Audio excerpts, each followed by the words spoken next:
That's the negative. You're absolutely right. What if you have a contract from an insurance company that says you're not allowed to say anything negative? Are you going to be the one to risk putting that negative comment in there about the prescribing habits of a physician? I wouldn't necessarily.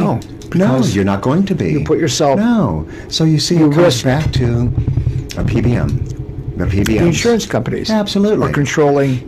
The contract I received, that I use as an example, I received a contract from Humana, the insurance company. It said I was not allowed to say anything negative. But the other was I had to have prescriptions filled within 20 minutes. I was not allowed to allow you to, except under extenuating circumstances, I had to guarantee that the majority of the time I'd have you in and out of there in 20 minutes. And oh, by the way, I'm not allowed to say anything negative. And oh, by the way, Section 4... Guarantee. Yeah. And oh, by the way, Section 4 says I'm to comply with all applicable state and federal laws, including and without exception to the Omnibus Reconciliation Act of 1990, OBR 90. So I'm not allowed to say anything negative. I got to get you in and out in 20 minutes. And I have to comply with OBR 90. And the very preamble of everything is we're going to come in and check. Well, do they ever come in and check to see how good we're? Do they ever go into the CVS's and Walgreens of the world and check to see what their compliance rates are with OBR 90? Yet they're contracting with they're contracting with the pharmacies on your behalf.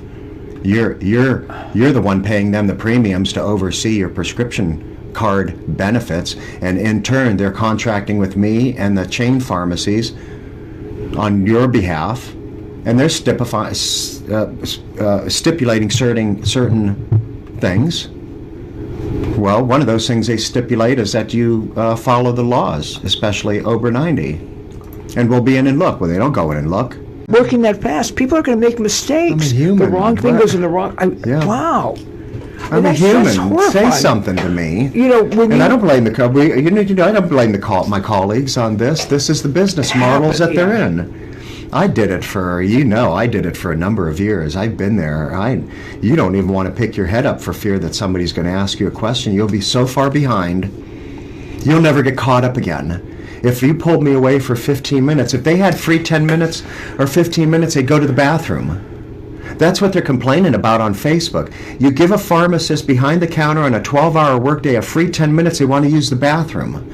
Our pharmacists came together at McMenemy's, 200 of them. What was the most pressing issues they wanted a break? So we passed a resolution asking that breaks be mandatory. I don't necessarily like anything mandatory, but it was an example of what the situation is for chain pharmacies back there. How can you expect somebody to work a 12-hour day without a break, without a bathroom break, and be able to focus on what it is they're handing to the public? Nobody can. I can't. It's you impossible. can't.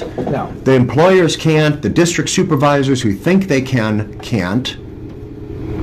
And the pharmacists themselves, we try to get them to speak out. Now we got a letter writing campaign, and that's a beautiful thing going on.